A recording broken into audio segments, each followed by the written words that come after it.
Сәлеметсіздер ме? Біз бүгін омега-3 дәруменнің пайдасы жайлы айтамыз. Көбіне балалардың өсіп жетілуі баяулаған сәттерде дәрігердің балық майын тұрақты тұтынуды ұсынады. Бұл заттың құрамында көптеген қанықпаған май қышқылы омега-3 бар. Омега-3 дәруменнің адам ағзасына тигізер пайдасы орасан зор.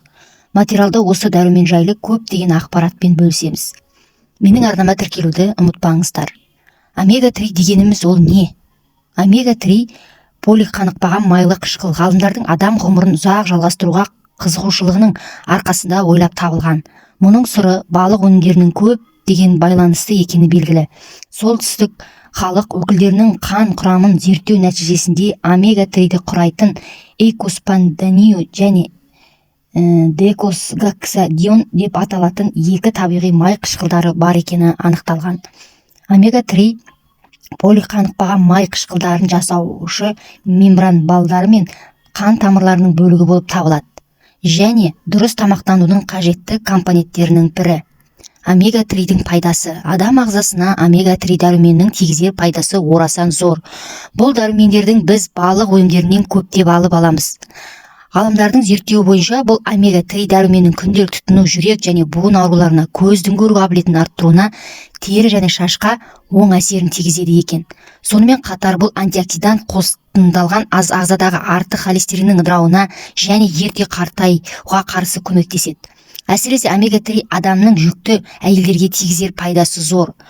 Жатырдағы бала миының қалыпты өсуіне жақсы әсер етеді. Полиқанықпаған майлы қышқылдар ағзадағы калий деңгейін реттейді. Әрі қартайғанда пайда болатын ең көп таралған аурулардың бірі остеопороз салдарынан сүйек сынуы қаупін азайтады. Омега-3 дәрумені денедегі артық майлардан арылуға және майлардың ретіне ауысуға көмектеседі. Сонымен қатар депрессия кезінде омега-3 тұтыну стресс гормондарының ыдырауына және стретонның бақыт гормонының көбеюіне көп әсер етеді.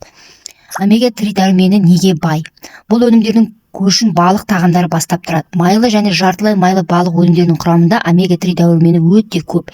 Егер аптасына 2-3 рет балық қосылған тағамдарды тұтыну жүрек ауруларын төмендетсе, бұл өнімдерді айына жиі тұтыну инфаркт пен инсульттың төмендеуіне көмектеседі. Өсімдіктердің ішінде зығыр және күнжіт тұқымдарына көптен кездеседі. Сол себептен көкөніс салаттарға зығыр және күнжіт майын қосу ұсынылады. Сонымен қатар грек жаңғағы, бұршақ, гүлді, қырыққабат, шипанат, брокколи және қауын омега-3 дәруменіне өте бай өнімдер болып табылады. Менің арнама тіркеліп, лайк басып, комментария жазып ұмытпаңыздар. Тыңдағандарыңызға рахмет.